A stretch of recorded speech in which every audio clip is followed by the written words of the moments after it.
Nous allons lire du verset 33 au verset 48.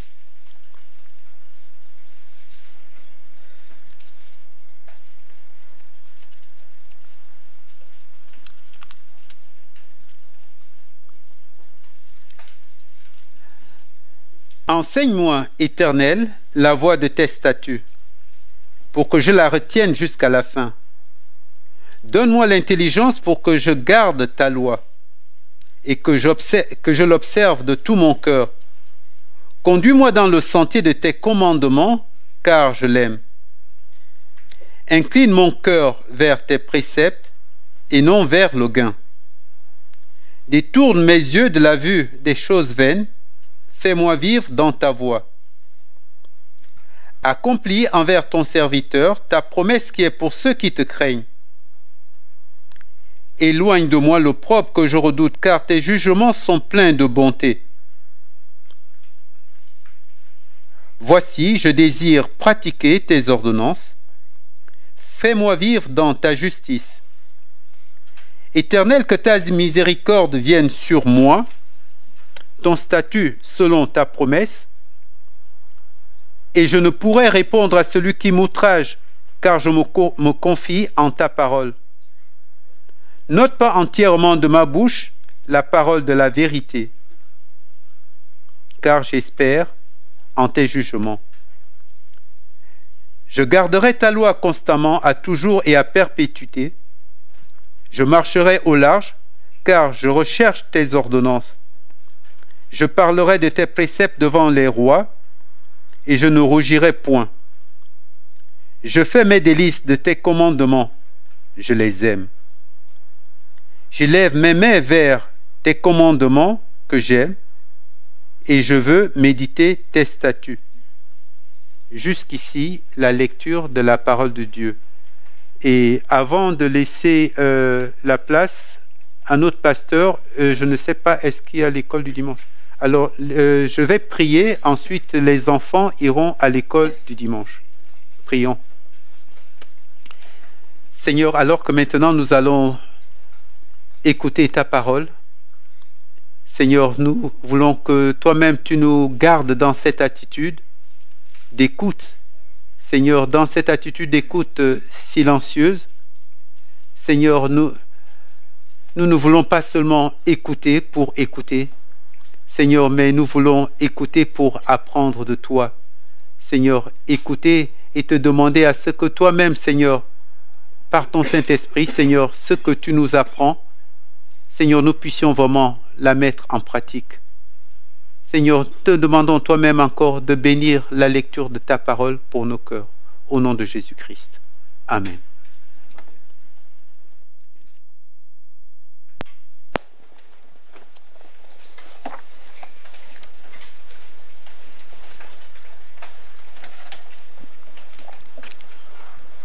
Bonjour à tous. Nous avions commencé il y a 2 semaines une petite série sur le thème « Comment reconnaître un chrétien ?» Comment reconnaître un véritable chrétien?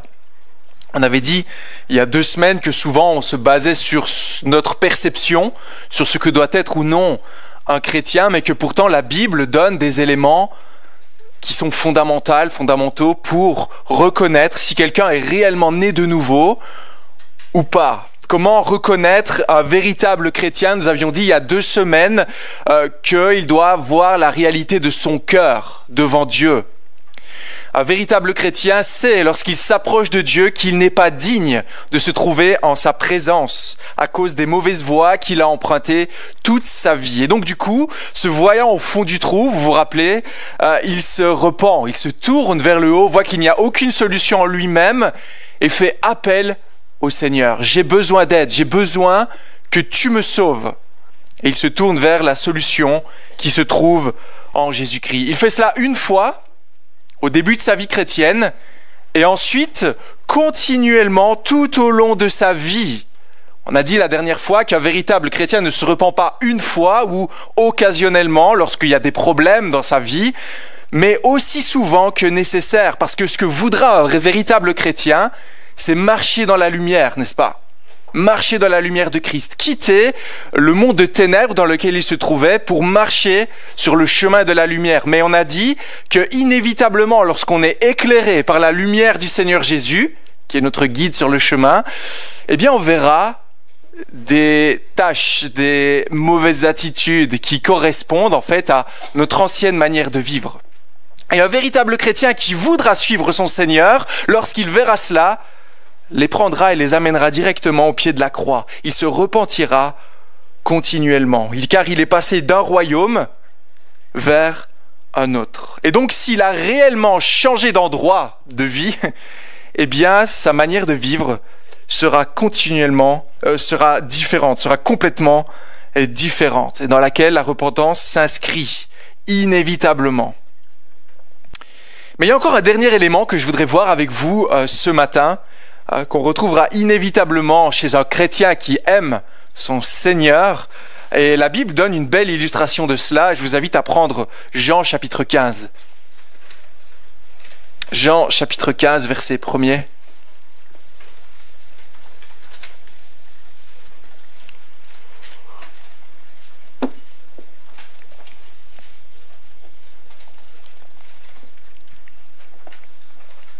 On va lire les 11 premiers versets.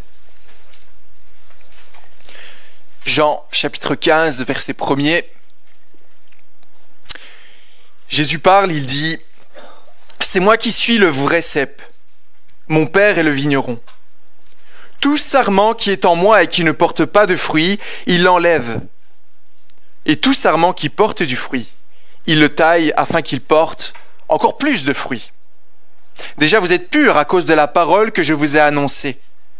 Demeurez en moi, et je demeurerai en vous. Le sarment ne peut pas porter du fruit par lui-même, sans rester attaché au cep. Il en va de même pour vous, si vous ne demeurez pas en moi. Je suis le cep, vous êtes les sarments. Celui qui demeure en moi et en qui je demeure porte beaucoup de fruits, car sans moi, vous ne pouvez rien faire. Si quelqu'un ne demeure pas en moi, il est jeté dehors comme le sarment, il sèche, puis on ramasse les sarments, on les jette au feu, ils brûlent. Si vous demeurez en moi, et que mes paroles demeurent en vous, vous demanderez ce que vous voudrez et cela vous sera accordé. Ce qui manifeste la gloire de mon Père, c'est que vous portiez beaucoup de fruits. Vous serez alors vraiment mes disciples.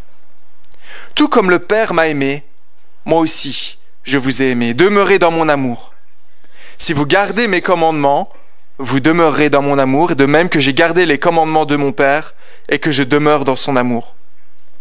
Je vous ai dit cela afin que ma joie demeure en vous et que votre joie soit complète. Jusqu'ici, la parole inspirée de Dieu. Un véritable chrétien va se repentir une fois, continuellement tout au long de sa vie. Et enfin, premier point pour nous ce matin, un véritable chrétien va demeurer en Christ. Va demeurer en Christ. Et l'image ici que Jésus nous donne, elle est très claire, très simple. Je pense que la plupart d'entre vous, vous avez des jardins, peut-être même des vignes. J'en ai quelques-unes chez moi, mais il ne faut pas venir les voir. Elles sont un petit peu en piteux état. Il ne faut pas le dire à Joseph, mais elles sont pas bien entretenues. Mais ici, c'est l'image est la suivante. On a un arbre, si vous voulez, un tronc avec des branches. Et le texte nous dit très logiquement, fin du verset 4, le sarment ne peut pas porter du fruit par lui-même. Le sarment, la branche qui est reliée au tronc, à la base, ne peut pas vivre. Pourquoi? Pourquoi cela?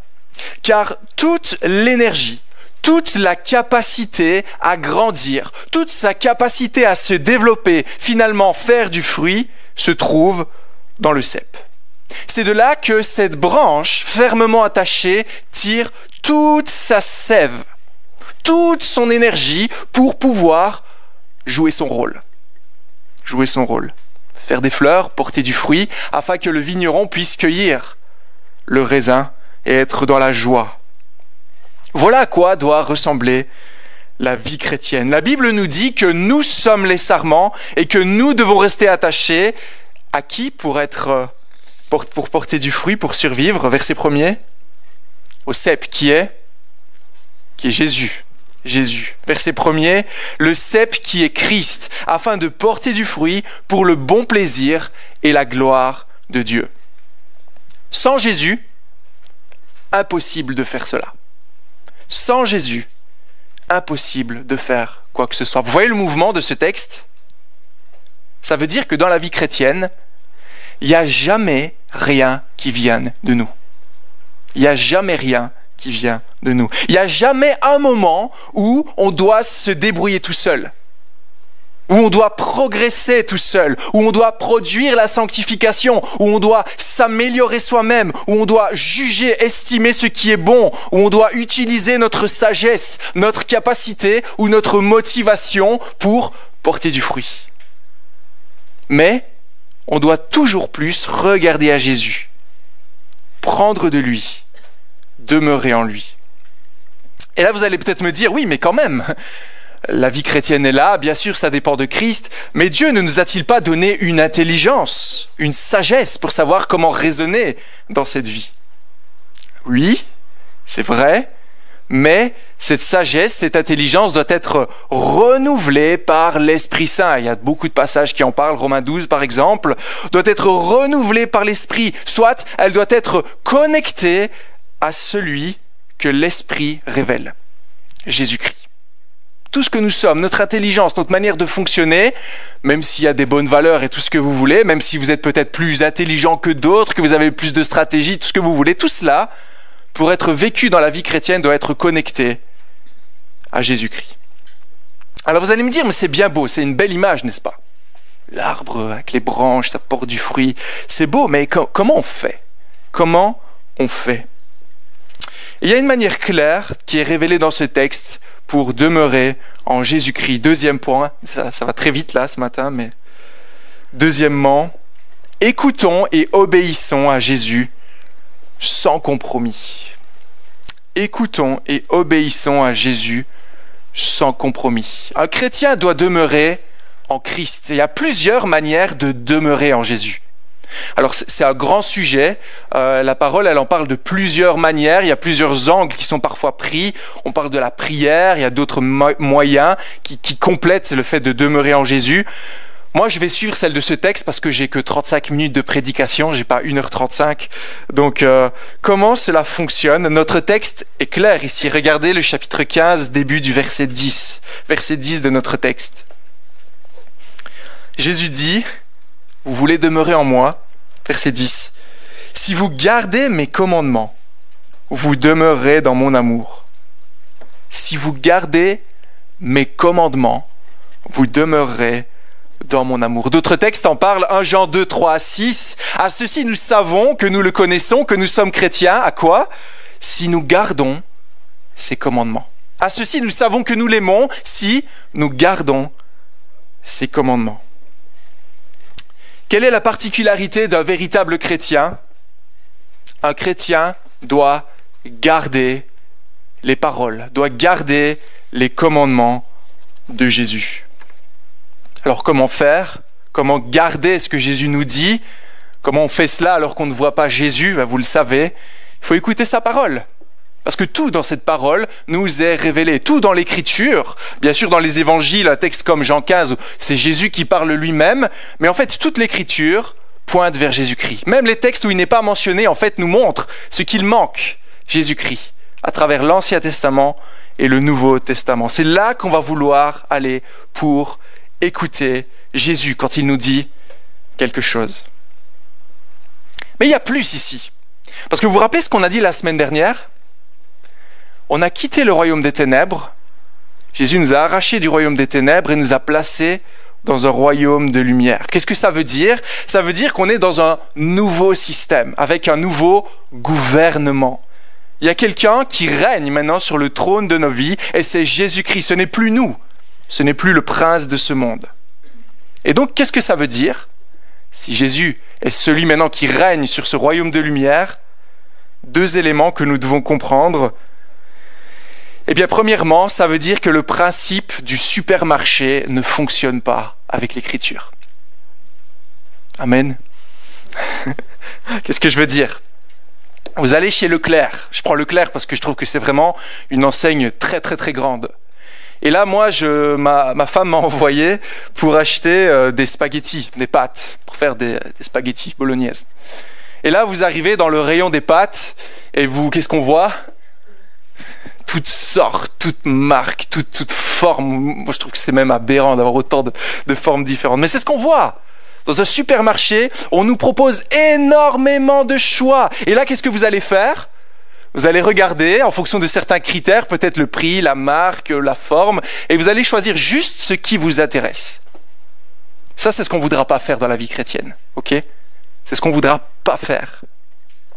Un chrétien, lui, à l'inverse, va saisir toutes les opportunités d'écouter Jésus, mais il ne va pas choisir ce qui est bon ou ce qui est mauvais, mais on va prendre tout ce qu'il nous donne comme précieux, tout ce qu'il nous donne comme utile pour nous, pour grandir. C'est l'image des sarments attachés au cep. Il prend toute la sève.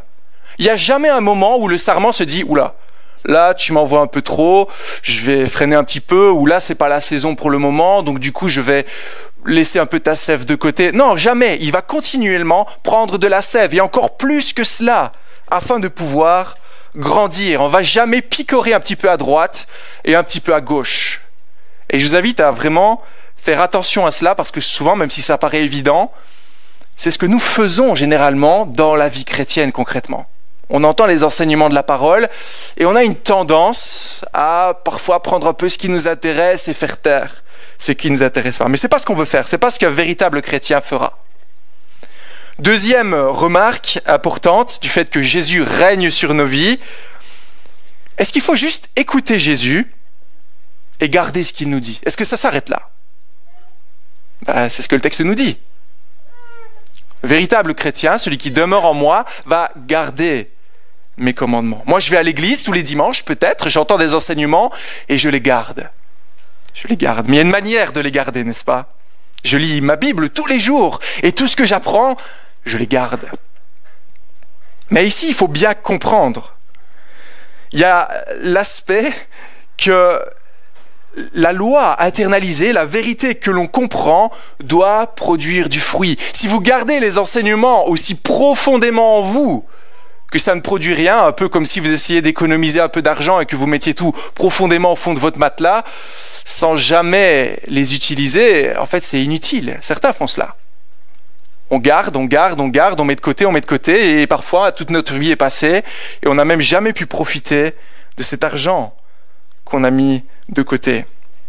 Non, ce que nous comprenons de l'Écriture, ce que Jésus nous dit, nous devons y obéir et l'appliquer, n'est-ce pas? C'est la même chose quand nous donnons des règles à nos enfants.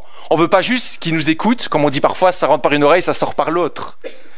Attention, tu ne dois pas dire des gros mots. Oui, merci papa.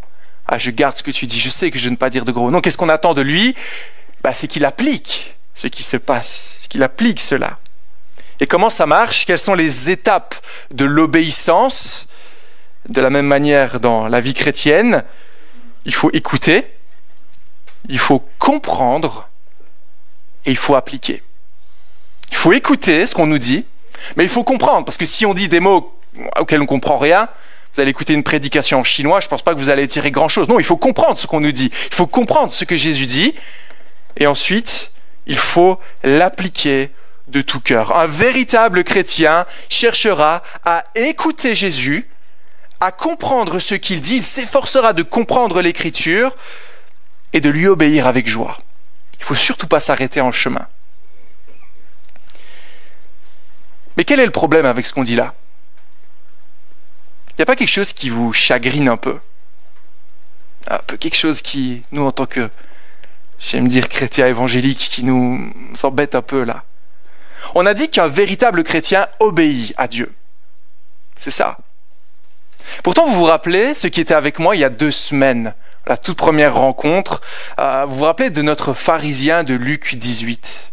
Vous vous rappelez ce pharisien, le collecteur d'impôts, 2 hommes qui allaient au temple et ils allaient prier Dieu. Et un des deux, qu'est-ce qu'il faisait? Il faisait l'étalage de tout ce qu'il faisait. Mais qu'est-ce qu'il faisait? Il obéissait au commandement de Dieu. Et d'une manière vraiment, vraiment impressionnante. Il allait même au-delà de ce que Dieu demandait. Il jeûne, il donne sa dîme, il faisait plein de choses, toutes sortes de péchés qu'il ne commettait pas, surtout parce qu'il savait que c'était contraire à l'Écriture. Pas de compromis chez cet homme. Mais pourtant, c'était quoi la fin de l'histoire? Qu'est-ce qui s'est passé quand il est retourné chez lui? Qu'est-ce qui ne s'est pas passé quand il est retourné chez lui, ce pharisien? Le texte nous dit qu'il n'était pas sauvé par rapport à l'autre qui est rentré chez lui justifié. On a un homme qui obéissait à la loi de Dieu avec précision et qui pourtant n'était pas sauvé. Pourquoi? Pourquoi ça? Parce que ce qu'il n'a pas compris, c'est que tout ce que nous demande Jésus n'est pas là pour nous rendre justes, n'est pas là pour nous justifier, n'est pas là pour nous rendre plus beaux, n'est pas là pour gagner le ciel, mais c'est là pour nous montrer comment vivre de manière cohérente avec ce que nous sommes déjà aujourd'hui. Ce que nous sommes déjà aujourd'hui. Beaucoup de religions dans ce monde disent « Tu dois obéir à Dieu. Tu dois obéir aux commandements de l'Éternel. Et si tu respectes suffisamment les règles de Dieu, alors peut-être il sera content. Alors peut-être tu pourras prétendre aller au ciel, au paradis ou tout ce que vous voulez. » Ça, c'est pas l'évangile. Ça, c'est pas l'évangile. Ça, c'est l'être humain qui tente de s'élever vers Dieu. Je vais essayer de lui obéir, respecter ça, faire, je sais pas moi, le carême, le ramadan, tout ce que vous voulez, et je pense que Dieu sera d'accord avec moi et m'accueillera dans son ciel. Le problème, c'est que parfois beaucoup de chrétiens dans nos milieux tombent dans ce piège et cherchent à obéir à Dieu sous la contrainte ou la crainte de décevoir Dieu. Je dois obéir à Dieu, sinon il y aura un problème avec moi. Mais là, qu'est-ce qu'on est en train de faire? On coupe le sarment du cep et on essaie de produire du fruit par nous-mêmes. Je dois obéir, comme ça Dieu sera content. Je vais produire du fruit sans le cep. Et qu'est-ce qui se passe quand on sépare le sarment du cep? Il sèche, il est bon qu'à être jeté au feu. Il ne sert à rien en fait. Il ne sert à rien du tout. Et vous voyez, ce qui est compliqué dans tout ce que nous disons là, et je pense que les 2 dernières prédications, il y en a peut-être certains qui étaient interpellés parce que je disais comment reconnaître un véritable chrétien. Ce n'est pas celui qui lit sa Bible, ce n'est pas celui qui prie, ce n'est pas celui qui va à l'église. Mais certains avaient peut-être la tendance de dire, mais quand même un peu. Parce que c'est vrai que le principe d'un chrétien qui va à l'église, qui lit sa Bible, qui prie, qui passe des temps dans la communion fraternelle, c'est vrai. C'est vrai. Ce ne sera pas logique ce matin de dire « Je suis chrétien, Dieu m'a sauvé, mais j'ai pas envie d'entendre ce qu'il a à me dire. J'ai pas envie de lire la parole, ça ne m'intéresse pas. Je suis chrétien né de nouveau, mais je vais pas à l'église, j'ai pas besoin de ça. J'ai pas besoin de prier, moi, c'est bon, Jésus m'a sauvé, maintenant, il n'y a plus de problème. » Mais le véritable chrétien fera ça dans une attitude complètement différente de tout ce que nous avons dit avant, de tous ces groupes et même certains chrétiens. Pourquoi? Qu'est-ce qui va marquer cette différence? Dans la famille Mazur, on a des règles. On a des règles dans notre famille. Je pense que vous, dans vos familles, vous en avez aussi. Vous devriez en avoir. Par exemple, nous, on va dire, sauf en période de vacances, où là, c'est un peu plus flou pour nous, mais en période scolaire, qu'est-ce qui se passe? À 7h, tout le monde est debout. Précisément, 6h59, le réveil sonne, on se lève, on réveille les enfants, on mange, 7h30, 40, c'est l'heure d'aller à l'école, c'est comme ça. Il n'y a pas un jour où Eden ou quelqu'un dit « Ah, je suis fatigué aujourd'hui, laissez-moi tranquille ». Non, c'est les règles, c'est comme ça. On va à l'école, c'est comme ça qu'on fonctionne. À midi, on va chercher les enfants, on mange ensemble. Enfin, c'est 11h30, on va chercher les enfants. Vous voyez, il faut que je me mette à jour au niveau de l'horaire. Et à midi, on mange ensemble. On mange tous ensemble. Il n'y en a pas un qui est dans le salon, qui continue de jouer dans le jardin, qui fait la sieste. Non, on vient ensemble autour de la table, on prie, on mange, et puis on retourne à l'école. Le soir, 18h50, on se lave. 19h10, on lit la Bible. 19h30, on est au lit. Ça, c'est les règles de la famille Mazur. Et les Mazur doivent obéir à nos règles. C'est comme ça qu'on fonctionne. Maintenant, est-ce que vous pensez que si Eden, Loïs, Élie ou Émilie désobéissent à ces règles, ils risqueraient de ne plus faire partie de la famille? Ah, tu n'étais pas là à midi. Attention, parce que là, si ça continue comme ça, on devra te retirer ta carte d'identité. Non. Ou perdre ce statut de masure. Ou pensez-vous qu'ils font tous leurs efforts pour gagner le droit de faire partie de la famille masure? Si je respecte tout ce que papa et maman dit, ah là, je pourrais enfin devenir un masure. Quel privilège! Non, bien sûr. S'ils désobéissent aux règles que l'on fixe, il y en a d'autres, mais je ne vais pas tout dire non plus, il y a des sanctions. Mais jamais ils ne perdront le droit d'être nos enfants et de faire partie de notre famille. C'est quoi un chrétien? C'est quoi un chrétien? C'est un pécheur sauvé par grâce. C'est un être humain qui faisait partie du royaume des ténèbres et qui a été racheté par Jésus-Christ afin de faire partie de la famille de Dieu. C'est un être humain pour lequel le Seigneur, dans toute sa gloire, est venu et a versé son sang afin qu'il soit racheté et fasse partie de sa famille. Est-ce que vous pensez qu'on peut perdre ce statut? Si vous le croyez, c'est que vous ne comprenez pas l'Écriture. Et je ne vais pas m'étendre sur le sujet, mais il y a des versets qui sont très clairs. Rien ne peut nous séparer de l'amour de Dieu. Rien ne peut nous séparer de l'amour de Dieu. Rien du tout. Le salut est sûr. Le salut est clair. Pensez-vous que si on désobéisse à un commandement ou l'autre, on risquerait de perdre alors le statut d'enfant de Dieu? Vous voyez, un chrétien agira en obéissance à ce que Dieu lui demande, à ce que son Père lui demande, non pas pour devenir chrétien, non pas pour le rester de peur de perdre ce statut, mais parce qu'il l'est déjà. Parce que c'est ce qu'il est aujourd'hui, parce qu'il fait partie de ce royaume de lumière, il veut vivre conformément à ce royaume de lumière, et donc il veut obéir à son Père. Mais rien ne peut enlever cela, rien ne peut enlever ce statut privilégié. Mais comment, rappelez-moi, un pécheur rebelle à Dieu peut-il avoir ce privilège? C'est incroyable, n'est-ce pas?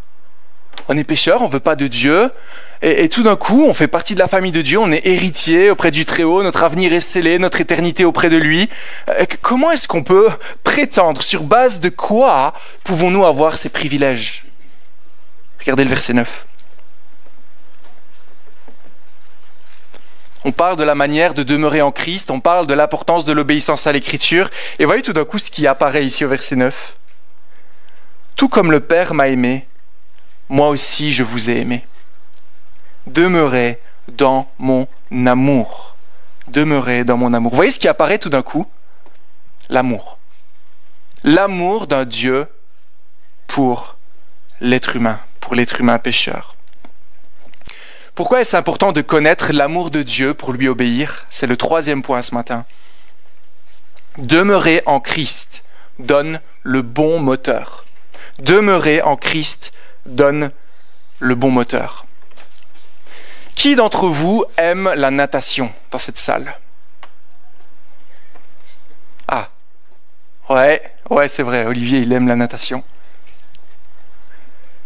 Qui sait bien nager? Nager, ok. Alors je voudrais vous lancer un défi. Cet après-midi, on a une sortie d'église, mais je vous propose qu'on fasse autre chose, d'accord? Ceux qui aiment nager, qui sont assez doués, on va prendre la voiture, on va aller direction côte ouest, et on va traverser l'océan ensemble. Ce serait chouette, non? Mais vous m'avez dit que vous aimez nager. Moi, ce que j'aimerais qu'on fasse ensemble, c'est de changer de continent à la nage. Traverser l'océan. Ce serait fabuleux, n'est-ce pas? Pourquoi ce serait une catastrophe monumentale? On va couler, c'est sûr, à un moment donné, ça ne va pas aller. Si vous voulez traverser l'océan, qu'est-ce que vous allez faire? Le bateau? On peut prendre le bateau. Un bateau en papier? Non. Un grand bateau. Un grand bateau sur lequel on pourra aller, on pourra faire un bon voyage. Vous savez ce que moi j'utiliserais pour aller d'un continent à l'autre? Moi, je prendrais l'avion.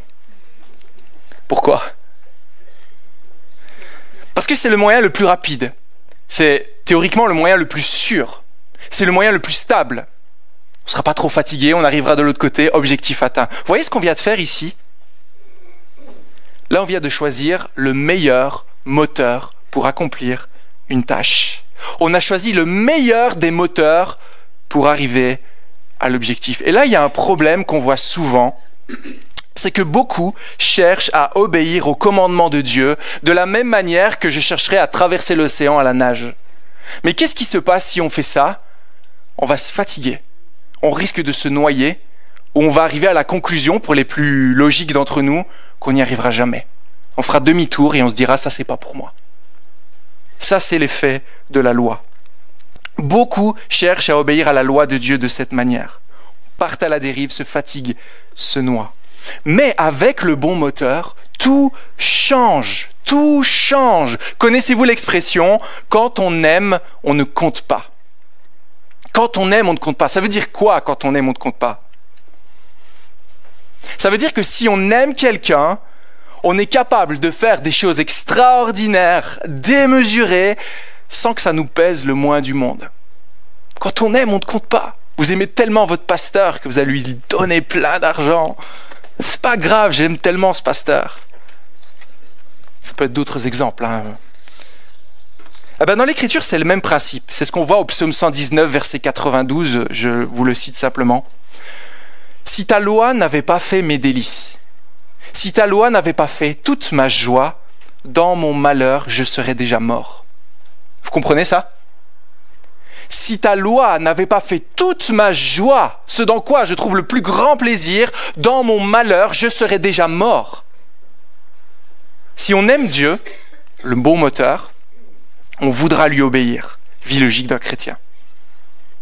Mais comment on fait pour aimer Dieu? Comment on fait pour aimer Dieu au point que peu importe ce qu'il nous demande, on le fera prestement et avec joie? Comment on fait pour en arriver là?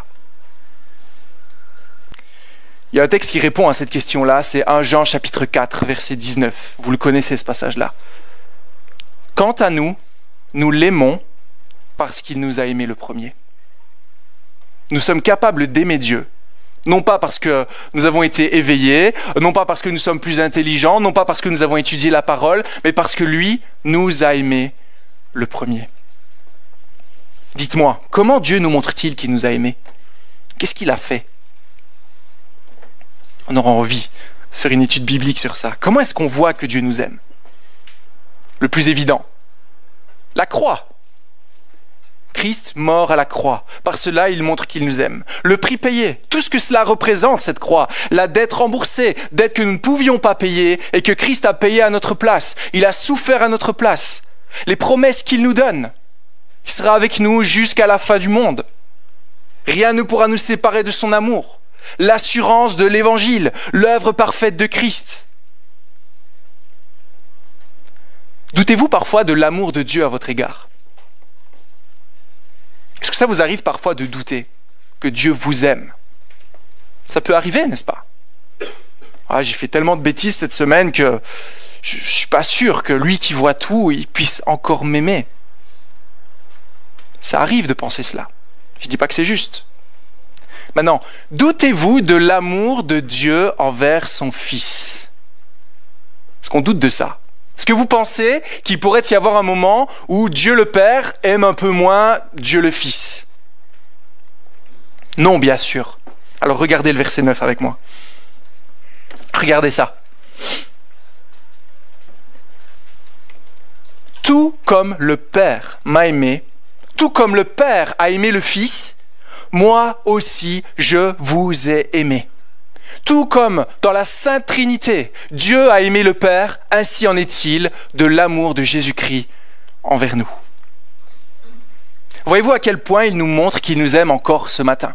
Et souvent on passe très rapidement sur cela. Jésus nous aime avec le même amour qui se trouve au sein de son Père et de lui-même. Un amour parfait, un amour complet, un amour éternel, désintéressé, inlassable, immuable, et on peut continuer la liste. Vous voyez ce qu'on est en train de faire depuis 30 secondes là? On est en train de tirer la sève du cep. Vous voyez? On est en train de tirer la sève du cep. On tire la sève de Jésus.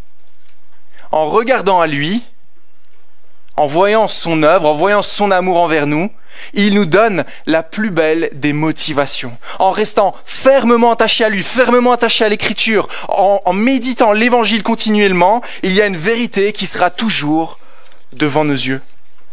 Celle que si nous sommes à cette place aujourd'hui, si nous pouvons porter du fruit pour la gloire de Dieu, c'est uniquement grâce à Jésus, à ce qu'il a accompli à la croix. C'est ce que la croix nous dit. En voyant cela, on comprend que tout est par grâce, qu'il n'y avait rien qu'on pouvait amener. Je n'ai rien fait pour contribuer à mon salut. Il n'y a rien en moi qui pouvait plaire à Dieu. C'est par pure grâce que nous sommes sauvés. Lui seul m'a transformé, lui seul m'a réconcilié. Moi, je méritais la mort à cause de ma rébellion. Mais la colère de Dieu qui tombe sur des pécheurs tels que vous et moi est tombée sur son Fils. Et moi, j'ai la vie par sa mort. Celui qui devait être sur la croix, c'est moi, c'est vous. Mais c'est son Fils qui a pris cela sur lui, par amour, pour faire de moi son enfant. Jésus prend ma place, afin que moi, j'ai la vie. Quel est l'effet que ça doit produire, cette connaissance? Qu'est-ce que cela doit produire lorsqu'on en est ancré dans l'Évangile, lorsqu'on demeure en Christ, qu'on tire la sève de l'Évangile? Je ne sais pas vous, mais n'aurions-nous pas envie de vivre entièrement pour notre Dieu? Se dire, mais tout est accompli. Il n'y a plus rien à fournir. Il n'y a plus rien à ajouter. Il n'y a plus rien à compléter.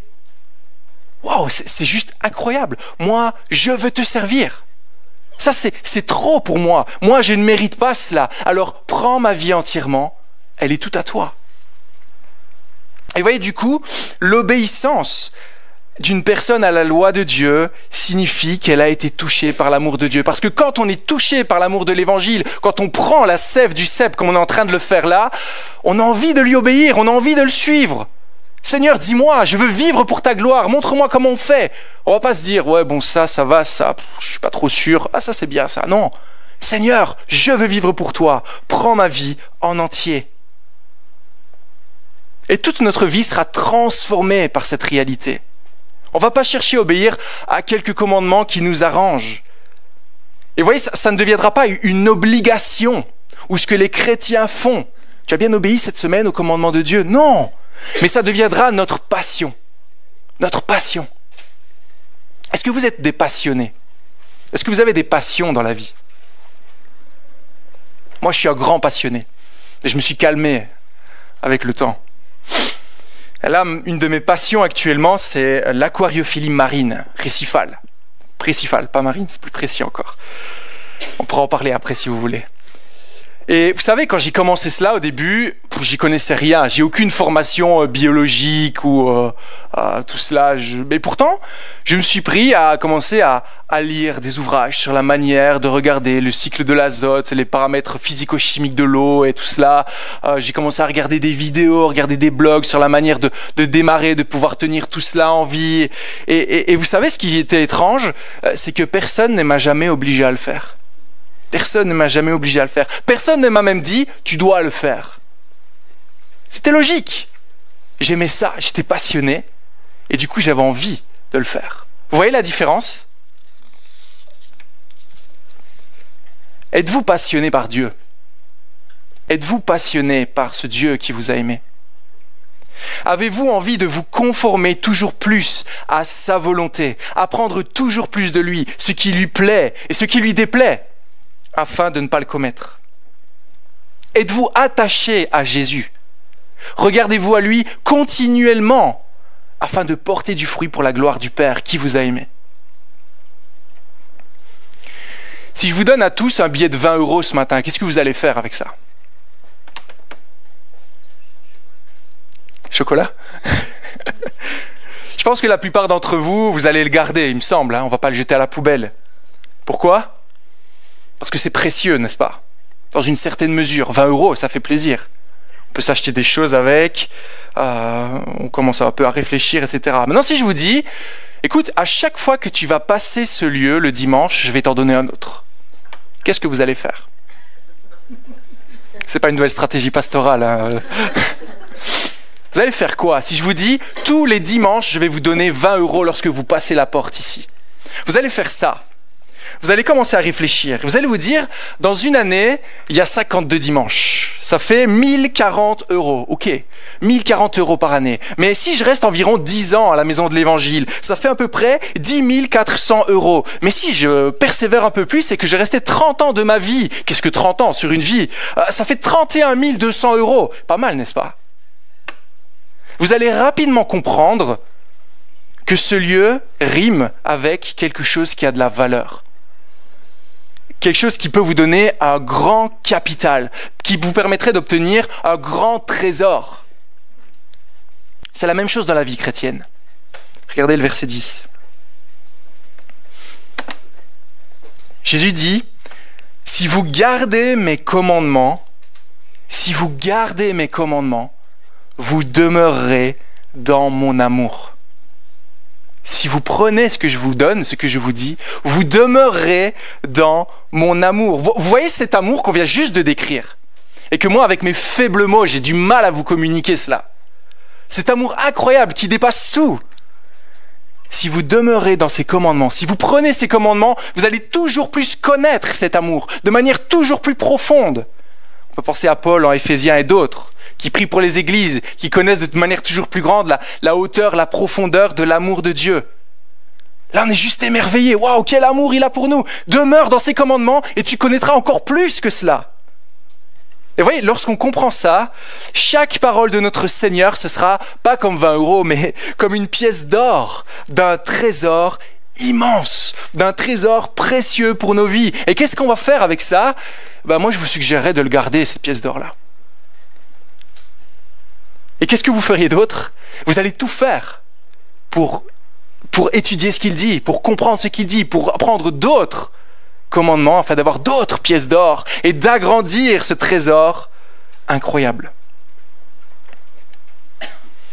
Donc à chaque fois qu'un chrétien comprendra un nouvel enseignement à propos de Dieu, quand on comprendra que tous les enseignements du Seigneur sont comme des pièces d'or inestimables d'un grand trésor, eh bien on fera tout pour le garder précieusement. Je ferai tout pour en obtenir d'autres. Mais si on dit « Dieu m'a sauvé, alléluia », ça je prends, ça c'est extraordinaire, mais le reste ça ne m'intéresse pas. Si on rejette ses commandements, si on ne porte pas attention à cela, si on n'en a rien à faire de ce que Dieu pense, si ça ne change rien à nos vies, qu'est-ce que ça traduit? Verset 6. « Si quelqu'un ne demeure pas en moi, il est jeté dehors comme le sarment. Il sèche, puis on ramasse les sarments, on les jette au feu, et ils brûlent. » Comment est-ce qu'on fait pour ne pas demeurer en Christ? On met sa parole de côté, c'est ce que le texte nous dit. On ne veut rien savoir de lui. Verset 8, fin du verset 8. On peut tout lire. « Ce qui manifeste la gloire de mon Père, c'est que vous portiez beaucoup de fruits. Vous serez alors vraiment mes disciples. » Comment on fait pour être vraiment disciple de Jésus? On garde ses commandements. On recherche la gloire du Père, et la gloire du Père est manifestée dans le fait qu'on porte du fruit, et on porte du fruit en obéissant aux commandements et en demeurant en Christ. Vous voyez là, la chaîne logique. Comprenez-vous la grandeur de l'amour de Dieu pour vous? Si on reste de marbre face à ces réalités, si on reste de marbre face à ce message, si on ne cherche pas à en connaître davantage, si ça nous semble ennuyeux, si ça ne transforme pas nos vies, si ça ne nous conduit pas à nous repentir, à nous humilier sous la main de Dieu, à marcher dans la lumière, soit si on ne demeure pas en Christ, il est fort probable que ça signifie qu'on n'a pas compris l'Évangile, qu'on n'est probablement pas chrétien aujourd'hui. Et ici, je ne parle pas d'une compréhension intellectuelle, parce que beaucoup de chrétiens peuvent dire, enfin, de pseudo-chrétiens peuvent dire l'Évangile. Mais ici, je parle d'une émotion profonde qui dit « Alléluia, j'étais perdu, mais maintenant Jésus m'a sauvé et toute ma vie est maintenant pour lui. » Donc comprenez ça. Ça ne suffit pas de dire « je suis chrétien ». Ça ne suffit pas d'avoir une saine doctrine. Il faut le vivre. Il faut le vivre. Est-ce que la vérité internalisée produit la piété? Est-ce que ce que vous apprenez de l'Écriture, que ce soit à l'église, vous, dans vos temps personnels, dans les chants, dans tout ce que vous voulez, dans les conversations avec les chrétiens, est-ce que toutes ces vérités, comme des pièces d'or en vous, produisent du fruit pour la gloire de Dieu? Si ce n'est pas le cas, je vous inviterai à ne pas essayer de vous baser sur une discipline pour essayer de comprendre, de ne pas essayer de, de ne pas essayer encore plus fort d'obéir au commandement de Dieu. Je vais essayer d'aimer la parole. Maintenant, je vais la lire. Maintenant, je vais passer du temps. Même si ce sont des bonnes choses, s'il y a de bonnes disciplines de vie à avoir, c'est pas discipline le mot. C'est une rigueur de vie. Ou une discipline, ça marche aussi. Ouais, c'est ça, une hygiène de vie où je veux lire ma Bible tous les jours. Mais si on voit qu'il n'y a pas vraiment d'amour pour Dieu, le but, c'est pas de manger les pages de votre Bible, ça va pas vous aider. Mais c'est de regarder au cep. Et c'est de tirer votre force de lui seul. Ce que je veux vous dire, c'est n'entamez pas ce voyage à la nage. Prenez l'avion. N'entamez pas ce voyage seul à la nage dans un bateau en papier. Prenez l'avion. Regardez à Christ, premièrement. Nourrissez-vous du cep. Voyez si vous êtes attaché au cep. Et ensuite, tout cela va découler très naturellement. Pourquoi? Fin du verset 5. Car sans moi, vous ne pouvez rien faire. Sans moi, vous ne pouvez rien faire. Sans Jésus, sans regarder à lui, sans prendre de lui, on ne peut rien faire. N'essayez pas d'aimer l'Écriture si vous n'êtes pas attaché au Christ. On peut même avoir des paroles merveilleuses. Mais s'il n'y a rien dans nos vies qui prouve que nous aimons le Seigneur, que nous voulons demeurer attachés à lui à chaque instant, c'est pas normal. C'est pas normal. Oui, mais Valentin, tout ça c'est spirituel. Tu vois pas la réalité de mon cœur. Tu peux pas juger de ma foi. Quand on aime quelqu'un, ça se voit, n'est-ce pas? Vous pouvez pas dire j'aime ma femme et la mettre de côté et ne jamais lui adresser une parole. C'est la même chose dans la vie chrétienne. Si vous aimez votre Seigneur, ça va se voir concrètement. On va le voir. Il ne s'agit pas juste de quelque chose de caché ou plus profond qu'on n'est même pas capable de discerner. Être chrétien, c'est concret. Être chrétien, c'est une expérience. C'est pas juste de la théologie. C'est pas juste de la théorie. Mais alors, est-ce que ça veut dire que cet après-midi, on va commencer à faire l'inventaire de toute la loi de Dieu, faire peut-être une longue liste et chercher à y obéir un point après l'autre? C'est pas ce que nous dit l'apôtre Jean ici. Vous vous rappelez ce qui était avec moi la semaine passée, comment il avait décrit la vie chrétienne? C'était quoi, un sprint? Une marche. Une marche. Comment on fait pour avancer dans la vie chrétienne? Jean nous dit, c'est un autre passage, 1 Jean chapitre 2 verset 6 que celui qu'on avait pris la dernière fois. Celui qui demeure en Christ doit faire quoi? Doit vivre comme Jésus a vécu. Même mot en grec, peripathéo, vivre, marcher. Celui qui demeure en Christ doit marcher comme Jésus lui-même a marché. Si on veut marcher, avancer dans la vie chrétienne, qu'est-ce qu'il faut faire? Il y a un principe d'imiter le Seigneur Jésus. C'est ce qu'on voit au verset 9 et 10 ici. Vous voyez le principe d'imitation. Tout comme le Père m'a aimé, moi je vous ai aimé, vous aussi ayez la même attitude.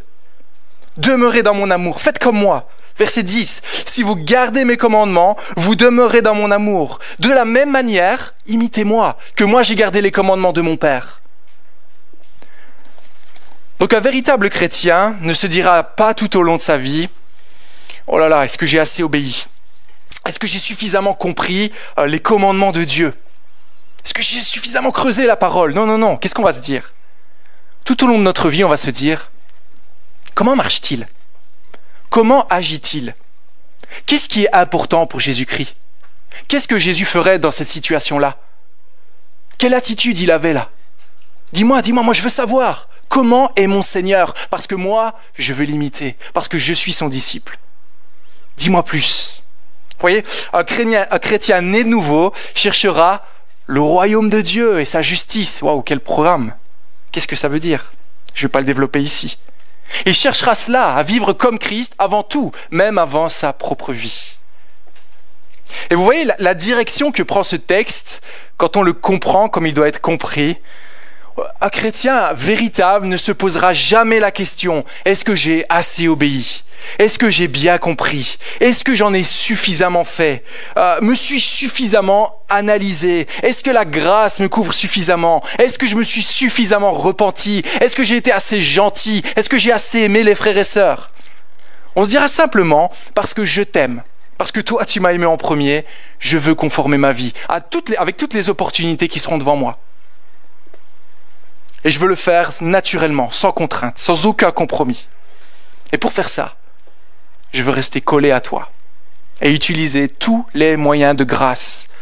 Parce que sans toi, je ne peux rien faire. Sans toi, je ne peux rien faire. On arrive au bout. Et je voudrais juste boucler la boucle avec une dernière remarque. Beaucoup dans ce monde voient l'obéissance d'une manière mauvaise, n'est-ce pas ? Comment est-ce qu'on voit l'obéissance de nos jours ? Comme un frein au plaisir. Ah, je veux être indépendant, j'ai pas envie que Dieu me dise comment je dois vivre ma vie aujourd'hui. Mais pourtant, comment est-ce que Jésus... Quel est le but de tout ce que Jésus nous demande ici ? Regardez le verset 11. Je vous ai dit cela. Pourquoi ? Dans quel but ? Afin que ma joie demeure en vous et que votre joie soit complète. Pourquoi Jésus nous demande de lui obéir ? Pour qu'on soit content, pour qu'on soit joyeux, pour qu'on ait cette paix que le monde ne connaît pas. Pas pour nous brider, pas pour nous empêcher de vivre notre vie, pour notre bien. Vous le savez, mais regardez cela encore une fois ce matin. C'est pour notre joie, pour notre plus grand plaisir. Alors comment reconnaître un véritable chrétien ? Il réalise ce qu'il est, la noirceur de son cœur. Il se tourne vers Jésus dans la repentance, une fois. Et ensuite, tout au long de sa vie, aussi souvent que nécessaire, à chaque fois que la lumière de Christ révélera une zone d'ombre dans sa vie. Parce qu'il ne voudra sous aucun prétexte être séparé du cep. Mais il cherchera à rester attaché à lui, afin de porter du fruit pour Dieu. Si ce n'est pas votre cas ce matin, je vous inviterai à crier à lui sans attendre. Parce que le Seigneur ne refuse pas celui qui vient à lui. Si vous voyez un décalage entre ces textes et votre vie chrétienne, si vous voyez un manque d'amour pour le Seigneur, n'attendez pas d'avoir fait des efforts. N'attendez pas de devenir un peu meilleur. Venez à lui. Exprimez-lui votre désarroi. Venez à la croix tel que vous êtes. Parce que lui veut vous sauver. Lui veut vous sauver. Si vous entendez sa voix, n'endurcissez pas votre cœur. Pourquoi ? Parce que les conséquences, elles sont claires. Jean 3, 36. Celui qui a le Fils a la vie éternelle, mais celui qui n'a pas le Fils ne verra pas la vie, mais la colère de Dieu demeure, au contraire, sur lui. Toutes ces questions-là, ces 3 prédications sur comment reconnaître un véritable chrétien, elles sont vitales. Ce n'est pas un sujet un peu parallèle parce qu'on est en vacances et qu'on fait un hors-série. C'est essentiel et c'est une remise en question que chacun doit se faire sur base de 2 Corinthiens 13, 5. Alors venez à lui afin de vivre conformément à ce pourquoi vous avez été créés, pour la gloire de Dieu. C'est la meilleure place dans cette vie, c'est la meilleure place pour l'éternité et c'est là qu'un véritable chrétien voudra se trouver. Amen.